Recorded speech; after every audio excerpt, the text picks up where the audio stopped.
Hello and welcome back to another video. Today we're going to be doing our July 2022 Senate predictions for this fall's midterm election. We'll be taking a look at all of the competitive states around the country and ranking them ahead of this fall. Now before we begin, there's two states I want to mention real quick. The state of Iowa I've categorized as safe because Chuck Grassley is a very popular incumbent, and despite some polls that have him only up by about 5 or 9 percentage points, at the end of the day I fully expect him to win by at least over 12 points. He might even win by about 20 points when it's all said and done. He did back in 2016 and in previous elections. He's very popular in the state, and it is a red wave year, likely for the Republicans, so I think the midterm environment will help him out there.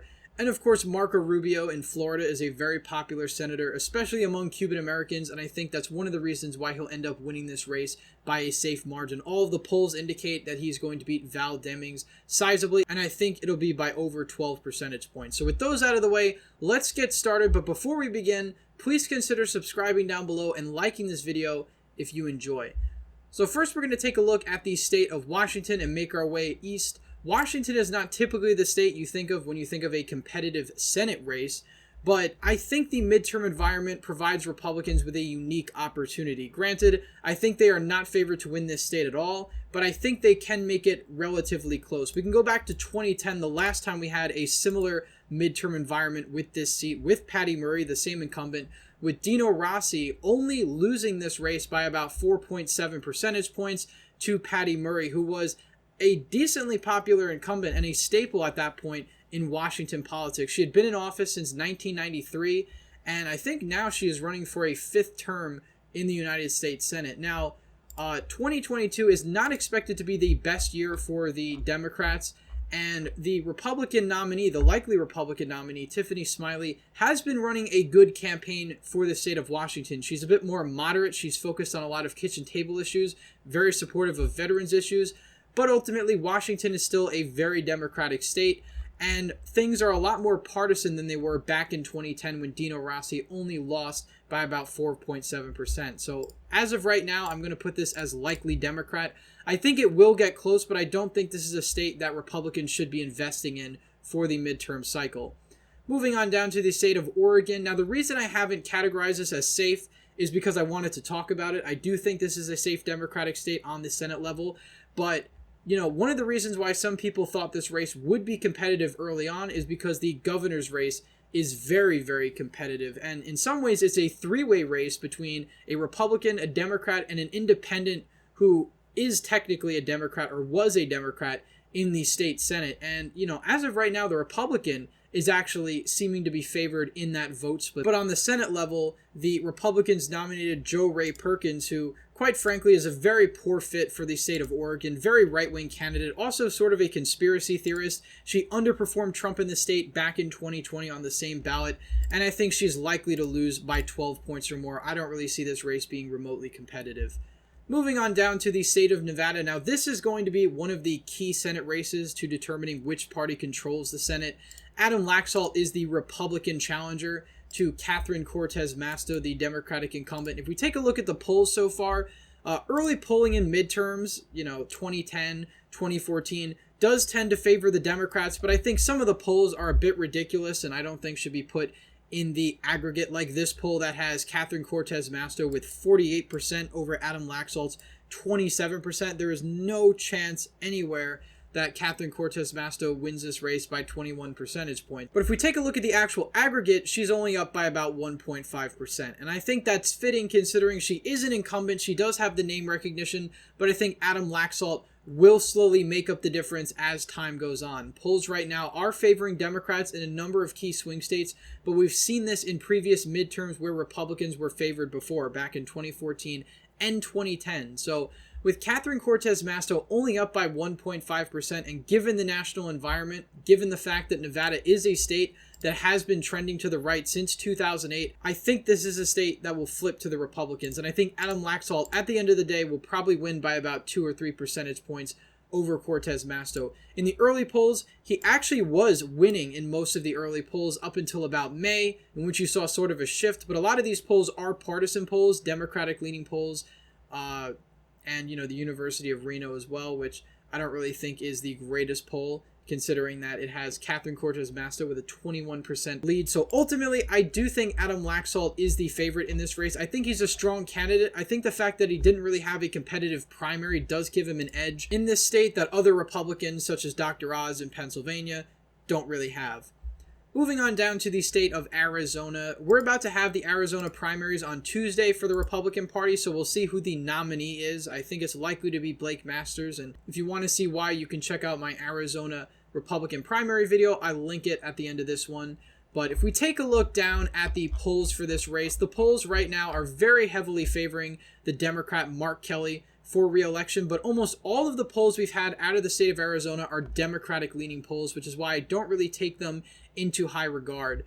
In some of these polls, Mark Kelly is leading by totally unrealistic margins. He's leading by double digits. I don't expect that to be the case at all, especially if we go back to 2020. Mark Kelly only won his Senate race by 2.4% over Martha McSally, who sort of was just a generic Trump Republican running in the state. She slightly underperformed Trump, so there even were some Trump voters who voted for Mark Kelly. But overall, Mark Kelly winning this race by a little over 2 percentage points in a D+5 year isn't exactly the best for him. Obviously, this is going to be a struggle for him to keep this seat. I still think as of right now, Republicans are favored, but I do actually predict boldly that this state will be closer than the state of Nevada. I expect Nevada to be a 2 or 3 point margin. I think Arizona will probably be about 1.5 to 2 points. So I do think this state will actually be closer. I think Mark Kelly is a stronger incumbent than Catherine Cortez Masto. I think Cortez Masto in particular isn't as well known around her state as Mark Kelly is in the state of Nevada.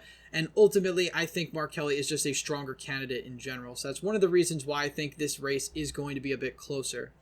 Moving on up to Colorado, this is a state that I think could be surprisingly competitive. Though Colorado was very lopsided in the 2020 election, if we take a look at the Senate race, Cory Gardner lost as an incumbent by 9.3% against John Hickenlooper. And of course, Donald Trump lost this state by over 13 points against Joe Biden. So this really is a state that has trended dramatically in favor of the Democrats in recent years. But I do think in this off year, Republicans do have a slim chance to pick up a seat here. Now, I think it's much more likely that they pick up the states of Nevada, Arizona, Pennsylvania, Wisconsin, and Georgia far before they pick up Colorado. But nonetheless, I think the Republicans nominated the right candidate for this state. Joe O'Dea is a much more moderate Republican, at least on a number of social issues, especially abortion, which is an issue that will drive up Democratic turnout in a very blue state like Colorado. He's a pro-choice Republican, which I think was a smart fit for the state overall, considering that Michael Bennet had benefited from, in the past, Republicans that were too right-wing on a number of issues. Ken Buck comes to mind back in 2010, a Tea Party favorite who ultimately lost by a little bit less than 2 points against Michael Bennet. And that's one of the reasons why this seat is a Republican Senate seat. Potentially in 2016, they could have held on, but probably would have lost just given the fact that Hillary Clinton won by such a decent margin in the state. But in 2022, it could have potentially been a much more competitive race had there been a weaker incumbent. But Michael Bennet has won both times in red-leaning years. And looking ahead at some of the polls that we have, he is up by a pretty large margin. And we only really have a couple of hypothetical polls here. And Joe O'Dea is in none of them. The only poll that we have is a Democratic-leaning poll that has Michael Bennet up by 13 points. Ultimately, I think the state of Colorado will get surprisingly close.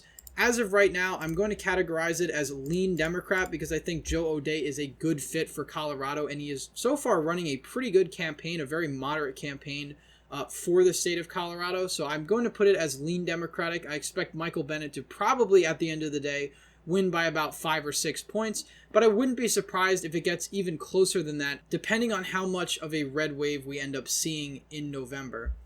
Moving on over to the state of Wisconsin, Ron Johnson, I think, is a surprisingly strong incumbent, though a lot of people don't think so. Ron Johnson was able to beat an incumbent Democrat back in 2010, Russ Feingold, by a pretty large margin. He beat Russ Feingold by nearly 5 points, despite him being an incumbent Democratic senator who previously, back in 2004, won in a landslide against Tim Michels, the current Republican likely nominee for governor.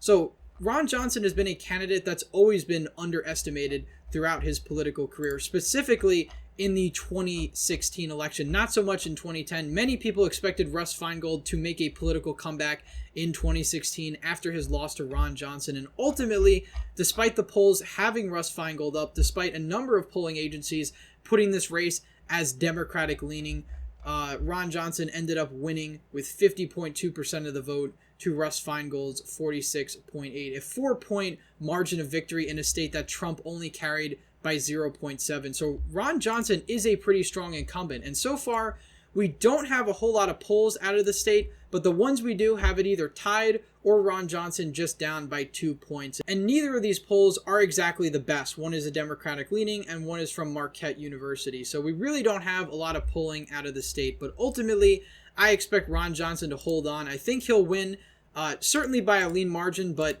almost likely, but I think he'll win by about 5 points or so at the end of the day. Mandela Barnes, the Democratic presumptive nominee, I don't think is the best candidate that the Democrats could have fielded. He does have a number of controversies regarding some opinions he holds that I think will be used against him in the general election. And ultimately, I think Ron Johnson is heavily favored to win here in Wisconsin. Moving on over to the state of Ohio. Now, this is a state that is pretty interesting because Ohio is a state that Donald Trump won by about 8 points in both 2016 and 2020. Rob Portman, the Republican senator currently from Ohio, is not running for a third term. He previously won by landslide margins both in 2010 and 2016, but he's not running for re-election, and instead Republican nominee J.D. Vance is the candidate running. Now, J.D. Vance, I think personally, is not really running a great campaign. This is a state that I think he treats as a layup for him and his campaign. This is a state that's been trending Republican. This is likely to be a Republican year. And yet I don't think J.D. Vance is doing the best in terms of his campaign. I think he could be doing a lot more campaign events in the state of Ohio, doing a lot more TV ads. Tim Ryan has really gotten on top of that, and the polling shows it. Now, ultimately, polling in Ohio heavily favors Democrats, and at the end of the day, polling is very unreliable in Ohio.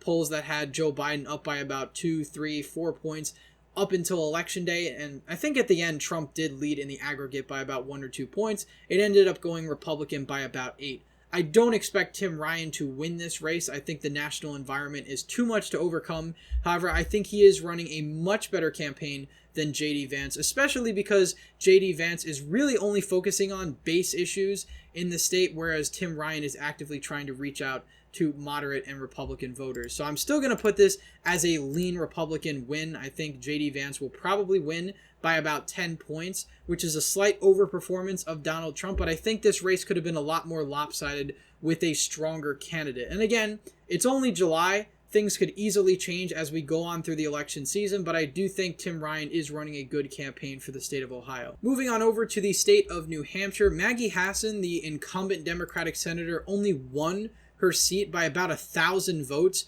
back in 2016 against Kelly Ayotte, who was the incumbent Republican senator who won by a landslide back in 2010.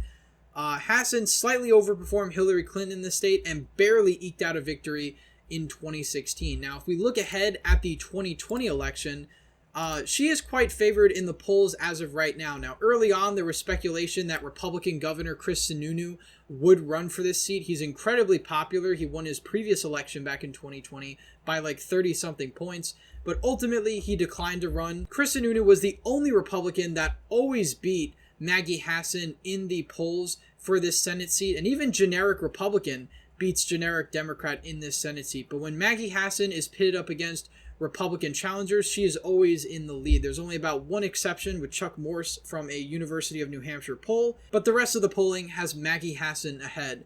Now, from 2016 to 2020, New Hampshire got much bluer on the presidential level. I think Biden won the state by about 7 points, so a pretty large swing to the left. Despite Chris Sununu and down-ballot Republicans doing very well in the state, I think that's just a testament mainly to Trump's unpopularity. But depending on who the Republican nominee is in the state, I think will largely shape the outcome in this race. Ultimately, I still think Maggie Hassan is favored in the state of New Hampshire, so I'm going to put it as lean Democratic, although I think her margin of victory right now would probably be something about 2 or 3 points, given the fact that she is an incumbent, and I don't think the Republicans running against her are necessarily the strongest, but it's only July, and I think in the next couple of months, we'll have a better sense of where this race is going to end up. Next, we move on to the state of Pennsylvania. This will probably be the most watched Senate race of election night, along with Georgia and Arizona. It pits John Fetterman, the Democratic lieutenant governor, against Republican Dr. Oz. Now, if we take a look at the polling for this race, it is very lopsided in favor of the Democrats, despite the fact that Joe Biden only won the state of Pennsylvania by 1.2%, and despite the fact that Donald Trump actually improved in some rural counties and increased his overall vote share in the state. Now, this is really interesting because Pennsylvania and other Rust Belt states tend to have polls that favor Democrats early on, especially in the spring and summer leading up to the election. Right now, Dr. Oz is doing terrible in the polls. In fact, the highest he gets is 44%. John Fetterman is routinely getting 50, 49, 47%. Now, I do think this is alarming for the GOP, but I don't think it's necessarily a cause for panic yet. I think it is still early, and Dr. Oz came out of a very contentious primary against David McCormick and Kathy Barnett, and ultimately he took a real bruising in that primary. His image was kind of decimated across the state, and he's trying to cobble back up his coalition of Republican and independent voters he'll need to win the state. So while the polling looks really bad for Dr. Oz as of right now, it doesn't really add up, because we have polls out of Pennsylvania where Republicans are leading in the generic ballot by about 2 to 3 points. So John Fetterman up by 8 points in the aggregate really doesn't make any sense at all. And ultimately, we don't really have any reliable polls out of Pennsylvania. We have Republican-leaning polls and we have Democratic-leaning polls. And we really don't have any objective polls. Fox News, by the way, despite what you would think is actually a left-leaning pollster, they always tend to oversample Democratic and Democratic-leaning voters. And also, it does sample registered voters, which I wouldn't take highly into consideration. So ultimately, while I don't think it looks good for Dr. Oz, I still think at the end of the day he has the advantage in this race. And that's mainly because we don't know how long this lead for John Fetterman is going to last. While he is leading pretty heavily right now, I think over time, as we get closer to Election Day, his lead is going to narrow and narrow, especially as Dr. Oz, I think, will start to win over some of the Kathy Barnett and David McCormick voters he lost during the primary and still really aren't on board with his candidacy yet. He has very low enthusiasm in this race. I do think the National Republican Party will come to Dr. Oz's rescue, running ads and pouring millions of dollars into this state. And I think at the end of the day, it will pay off. I think the real test is going to be whether or not John Fetterman still has these kind of leads in September. If that's the case, then my categorization of this race is going to change. But as of right now, I'm still going to put it as tilt Republican. I don't see Dr. Oz winning by a very large margin. I think Fetterman, to his credit, is running a good campaign, albeit it is a very online campaign, very focused on Twitter memes and Twitter attacks and things like that. Ultimately, I still have Oz as the favorite for those reasons. Again, if this poll lead by Fetterman leads and continues into September, then I'll probably make a correction, because at that point, I think it'll be too late for Dr. Oz to make up the difference. Moving on down to the state of North Carolina, this is a state that I think Republicans will win by a pretty comfortable margin by about 5 or 6 percentage points. Ted Budd, I think, is a very strong candidate. He won his primary overwhelmingly, so the base is locked behind him. Unlike Dr. Oz in Pennsylvania, which I think is his main weakness, is that the Republican base doesn't necessarily trust him yet. Polling in North Carolina tends to favor Democrats, and up until recently, Ted Budd was leading or tied in every single poll. I think there are some push polls being released in favor of the Democrats this summer, but I think as we get into the fall, Ted Budd will continue to lead in the polls, and ultimately it will translate into about a 5 to 6 point margin of victory. So I'm going to put it as likely Republican. I think Ted Budd wins by about 6. We saw that in 2016 with incumbent Republican Senator Richard Burr, and that was a year that will likely be a bluer year than 2022. Republicans are expected to win the generic ballot by at least 4 percentage points. So I think ultimately, while North Carolina isn't a state that tends to swing wildly in midterm elections, I still think it's going to have a positive effect for Ted Budd in the state. Finally, we move on to the state of Georgia. Now, this is probably going to be one of the closer races. Raphael Warnock is a strong incumbent, particularly among African-American voters in the Atlanta metro area. If we take a look at the polling so far, Herschel Walker was up considerably up until about April, and then we saw the tide sort of turn with Raphael Warnock in the lead. Now, I think ultimately, at the end of the day, Raphael Warnock is still going to have a tougher road to winning this race. It's still up for debate as to whether or not either candidate gets 50%, in which case it goes off to a runoff, which I really wouldn't know who's favored in those circumstances. But right now, Raphael Warnock has a polling lead of about 4 points, 3 points, 3.7. Now, like Pennsylvania, I'm still inclined to give this race to the GOP based on the national environment. And based on the fact that I think Herschel Walker has sort of stepped up his campaign game, he's starting to run a lot more ads in the state, which I think are pretty good ads. Raphael Warnock is the incumbent, and he is well known around the state, which is one of the reasons why I think he picked up a pretty sizable polling lead, although some of the polls in this aggregate, like Quinnipiac, I think are very bad pollsters overall. They tend to be heavily biased in favor of the Democrats, so I think that's one of the reasons why you see such a large margin of victory for Raphael Warnock in the aggregate. Also, we've got Democratic polls that have him up by 12 points, which I don't think is going to happen. So, negating these polls that are clearly Democratic favored, I think it's more of a toss-up, but I do think Herschel Walker is still the slight favorite to win based on the national environment. I think he'll win by about 1.5 or 2 points. So I think Georgia will ultimately be close because I think Warnock is a strong candidate and is a very charismatic candidate, very likable. But ultimately, I think the national environment will doom him at the end of the day. But we'll see. Again, some of these projections are subject to change. But anyway, that's it for today's video. I have Republicans winning 53 Senate seats to Democrats 47. Comment your thoughts down below. As always, thank you all for watching, and I hope to see you in the next one.